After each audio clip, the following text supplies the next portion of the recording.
et bienvenue sur notre Friday Show. Il est 11 heures pour vous et aujourd'hui, on prend le temps de faire un point avec un invité exceptionnel.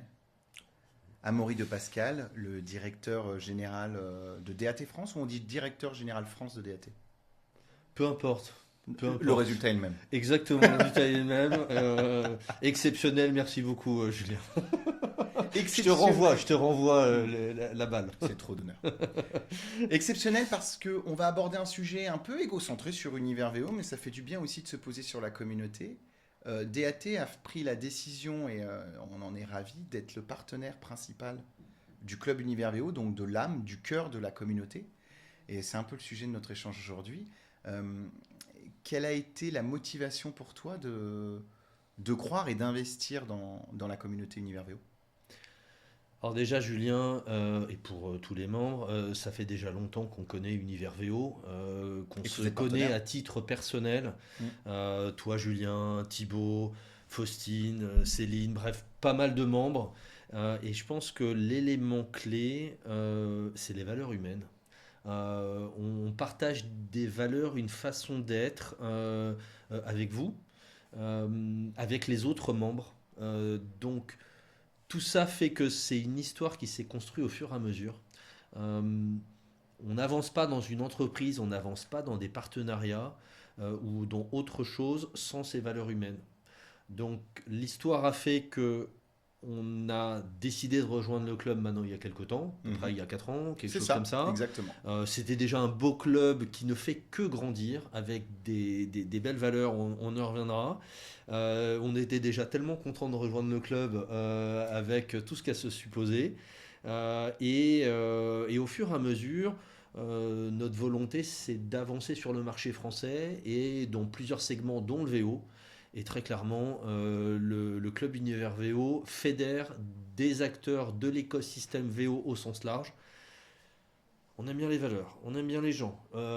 Ça pitch sur des sujets qui sont divers et variés, mais des sujets opérationnels, des sujets stratégiques. Bref, il y a plein d'émulations. Et on s'est dit, mais il faut continuer dans cette voie. Continuer dans cette voie, c'est des discussions. On a dit comment on peut renforcer. Et puis bref, tout ça a fait qu'on a dit, on a envie de renforcer notre place. Ça correspond à nos valeurs, à notre état d'esprit, à notre volonté stratégique. J'ai envie de dire ça s'est fait naturellement. Tiens, Voilà. parlons-en de la stratégie un petit peu, parce qu'on va quand même en profiter pour parler de DAT. Sur le marché qui nous concerne, celui de la distribution automobile et du remarketing automo, qu'est-ce que vous proposez et quels sont les axes de développement de DAT? Alors, DAT, on est un vieux groupe, on a 95 ans maintenant, donc tu vois, ça calme un peu. Tu ne les fais absolument pas. Je vais pourtant il y a les cheveux gris, tu vois, comme toi, il y en a quelques-uns, on en parlait Exactement, on là. en parlait il y a petit, 2 minutes. un petit gris On en latéral. parlait. Moi, je suis bicolore. Voilà, donc 95 ans, effectivement, bref. Et tout ça pour dire que, bref, c'est des domaines qu'on connaît bien, le monde du VO, parce qu'on travaille ce domaine-là sur plusieurs pays, mais pas que le VO. Et donc, on est une entreprise, en fait, principalement de data. Et de cette data, on va la fournir à différents segments et à différents types de clients. Et notre spécificité, je vais y arriver, c'est de donner de la donnée officielle constructeur, enfin de fournir tout ça au travers de référentiels, et ça permet à des membres du club ou à d'autres partenaires qui sont dans le domaine du VO d'avoir la bonne identification avec des données officielles qui leur permettent de dire c'est tel véhicule, telle finition, quel équipement, de valoriser ces équipements pour derrière pouvoir délivrer leur business. Voilà. On en parlait lors d'un précédent Friday Show avec la centrale. La donnée est fondamentale, la fiabilité de la donnée l'est tout autant, et également la capacité d'afficher une donnée très très fiable. C'est la force aujourd'hui de DAT. Aujourd'hui, c'est la fiabilité et on va dire la richesse de la donnée. Ça serait présomptueux de le dire parce qu'il n'y a pas de données qui sont 100% exactes, mais on va dire que ça fait 95 ans qu'on achète de la donnée, qu'on la structure, on a des vrais référentiels, On a de la donnée multi-pays. On sait très bien que cette donnée, elle doit être multi-pays parce on achète des véhicules, on les revend d'un pays à un autre. Donc si on n'a pas cette information qui est fiable, on récupère les catalogues constructeurs, on l'amende avec le VIN et on a suffisamment de retours clients qui nous font part de retours qui montrent que oui, elle est en phase avec le marché. Voilà. Sachant qu'on est sur un marché de plus en plus européen, on l'a vu là, c'est le cas d'à peu près, quasiment toutes les discussions que j'ai eues ces derniers temps. C'est un marché qui s'est ouvert. La France, grand pays d'importation, est devenu un pays exportateur. Ça nous impose également aussi des transmissions et d'informations fiables de nouveau. En fait, c'est essentiel parce que si tu n'as pas l'info fiable en France ou dans les autres pays, sur le papier, tu vas pouvoir faire des transactions, revendre ou acheter, mais derrière, tu vas avoir surtout des compensations. Ça veut dire que ta voiture ne va pas correspondre. Parce que dans chaque pays, même si un modèle a une finition identique, imaginons une A3 S-Line, ton A3 S-Line en France, en Italie, en Espagne ou au Portugal n'a pas les mêmes équipements. C'est le service marketing qui l'a déterminé.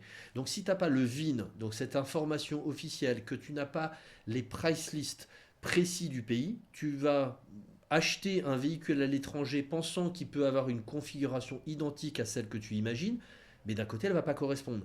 Ça veut dire quoi? Ça veut dire que très souvent, il y a des véhicules qui sont achetés via des sourcings à l'étranger, notamment dans les pays de l'Est.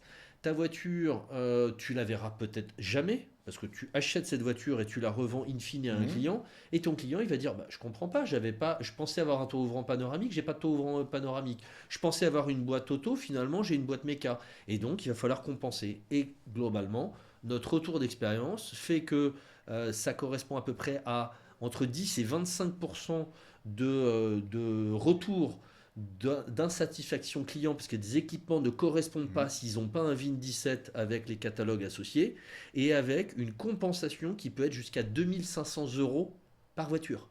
Donc ça veut dire que ça vaut le coup d'acheter une donnée de qualité parce qu'on peut perdre énormément d'argent par véhicule quand on n'a pas la donnée exacte. Donc en fait le vrai sujet c'est la donnée exacte.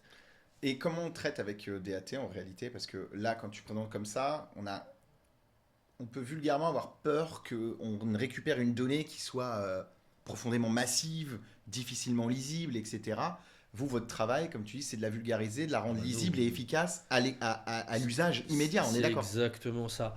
Tu vois, par exemple, si tu prends les systèmes ADAS, si tu prends tous les équipements divers et variés, c'est un jargon incommensurable entre les différents constructeurs et entre les différents pays. Ça veut dire que le système ADAS qui va être, par exemple, le système de détection des piétons, tu vas avoir un nom qui va être différent pour la Peugeot, pour l'Audi, la Volkswagen ou la Citroën, peu importe, d'accord? Nous, on va le vulgariser. Ça veut dire qu'on a l'information exacte du constructeur, mais on va associer un code. Ce code va dire que c'est ce qu'on appelle un détecteur de piétons. On va avoir le même nom et la même structure, quel que soit le constructeur, mais on a la donnée officielle du constructeur.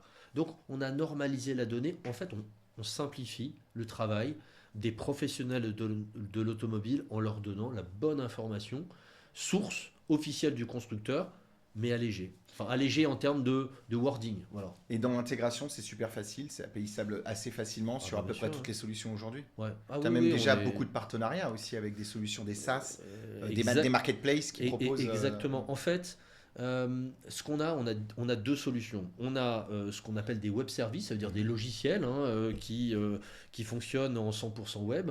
Et après, on a surtout de l'API. Et l'API, c'est un beau jargon qui veut dire tu mets l'information qu'on a à l'endroit que tu veux.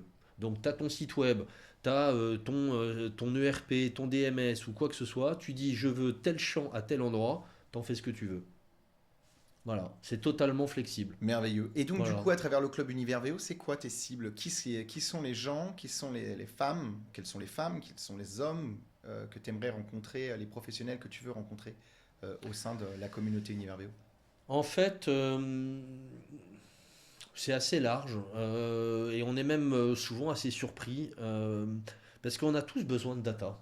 On en parlait juste avant avec le nombre de catégories et sous-catégories d'entreprises et de Ouais, secteurs qui sont au travers d'univers VO. Ça s'appelle VO, mais finalement c'est assez large. c'est Il y en a qui totalement sont dans large. la batterie, il y en a qui sont Exactement. Ouais. Cette chaîne de dans le valeur est beaucoup transport, plus dans la large qu'on imagine. logistique, bref, c'est beaucoup plus large. Mm. Donc j'ai envie de dire, on ne se restreint pas à cette activité VO, Mm. on- notre perception, c'est on est tous des professionnels, on a tous besoin de vendre une information, on a tous besoin de vendre nos produits, on a tous besoin d'avoir une Mm. information Mm. fiable pour Mm. pouvoir vendre nos produits Bien derrière. sûr. Donc, parfois, on ne se rend pas compte dans nos propres business qu'on a besoin de data. On pense le faire par soi-même.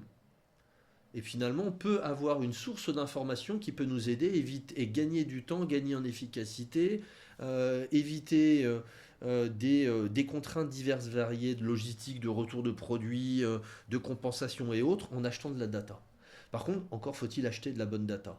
Ça veut dire que on travaille autant avec du VO qu'avec des gens qui sont dans l'après-vente, que des distributeurs, que des marchands, que des gens dans la batterie, dans la logistique.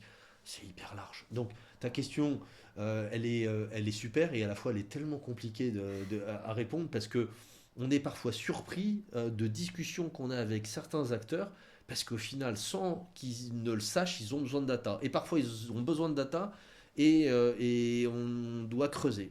C'est hyper C'est varié en fait. C'est un peu ce qu'on a voulu créer avec le club Univers VO à l'époque, quand on a élargi, qu'on a dessiné la chaîne de valeur du VO, qu'on s'est Ouais. rendu compte, comme tu l'as dit, qu'on touchait tellement de métiers différents et qu'au final le VO était presque une excuse pour tout le monde pour travailler ensemble. Mais en réalité, Bah oui, il y a énormément d'autres sujets. c'est ça qui est C'est un peu passionnant. ça, c'est d'avoir ces lieux où quand on échange, on part pas avec un a priori, on se dit pas ah j'ai impérativement besoin de rencontrer un agent de marque, un Ah oui, distributeur, un non. marchand négociant. Non, je vais discuter avec un réseau de carrosserie, puis je vais me rendre compte Bah qu'au oui. final on peut faire quelque chose. Je vais Ouais. voir un sourceur et puis je vais dire ah mais toi aussi en amont tu as besoin Bah d'éléments, ouais. un logisticien pareil parce qu'il manque. Voilà, c'est aussi ça qu'on trouve C'est quoi. exactement ça.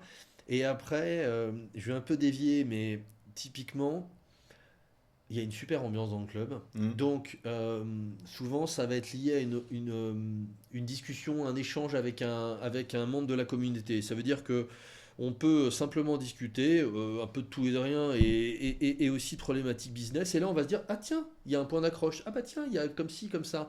Donc, soit sur notre propre business, soit une mise en relation auprès d'un autre Mm. membre qu'on connaît. Tiens, je vais pouvoir t'aider parce que lui, Ouais. il fait ci, il fait ça. Donc, cette communauté est absolument passionnante. Et c'est là où on découvre qu'on peut s'entraider ensemble et ça se trouve, on peut avoir des synergies. Mais on découvre qu'on a énormément de synergies. C'est une toile d'araignée en fait. On est tous en train de discuter les uns les autres en se disant mais j'ai une problématique. Ah tiens, un tel peut m'aider. Voilà. Et ça, c'est absolument génial. Et ça nous donne vraiment envie de continuer. Mais encore une fois, par plaisir. Au-delà que du business, forcément, c'est le business aussi qui nous intéresse, mais c'est le plaisir associé d'avancer et ça offre beaucoup de perspectives, clairement. On croit beaucoup en ça de toute façon. Et pour compléter et pour conclure, dis-moi quelques messages tu aurais aux entreprises qui suivraient l'aventure de la communauté Univers VO de loin ou d'un peu plus près, mais qui seraient encore dans l'hésitation de venir nous rejoindre. Eh bien, n'ayez pas d'hésitation. En fait, aujourd'hui, on est dans un monde qui avance extrêmement vite. On a tous nos technos, on a tous nos solutions. Et le meilleur moyen de se différencier, c'est parfois d'appuyer sur ses vraies valeurs ajoutées et de s'appuyer sur des partenaires qui vont pouvoir nous aider. Et ça nous permet parfois d'aller plus vite que de le faire par soi-même, ou en tout cas d'être aidé avec des membres autour de nous. Mm. La communauté, c'est justement, et le nom que vous avez défini récemment est très bon, je trouve, ça s'appelle les fédérateurs. Mm. Et donc, clairement, l'objectif, c'est de fédérer. Et je trouve qu'on accélère notre déploiement, notre manière de fonctionner en travaillant les uns les autres. Et si on raisonne de manière isolée, je pense qu'on s'enferme, c'est ce qu'on appelle de l'autarcie. Mm. Je pense que c'est vraiment pas la bonne chose. Moi, j'aime bien cette vision que vous avez, on partage complètement notre mindset. Donc, j'ai envie de dire aux entreprises, aux potentiels futurs membres, à tous ceux qui hésitent à venir, si vous avez envie de rejoindre un état d'esprit et un dynamisme, rejoignez le club Univers VO et bienvenue. Ah, merci Voilà. Amaury. Merci pour ton temps, pour ce message à caractère informatif, hein, pas promotionnel. Oui, oui, non, non, mais en plus c'est vrai, il y avait un peu de tout ça, mais c'est réellement un plaisir. Je le souligne et je suis convaincu de cette communauté et vous faites un sacré boulot, sincèrement. Et merci pour Mais Julien et ton équipe de faire ça. merci aussi à toi et à tous les partenaires qui font vivre la communauté parce que tout est possible grâce à votre soutien, votre engagement, à la réussite, encore une fois, de tout ce qu'on accomplit à vos côtés au quotidien. À très bientôt encore, merci Amaury. Merci Julien. Et à très très vite sur la plateforme du Club Univers VO.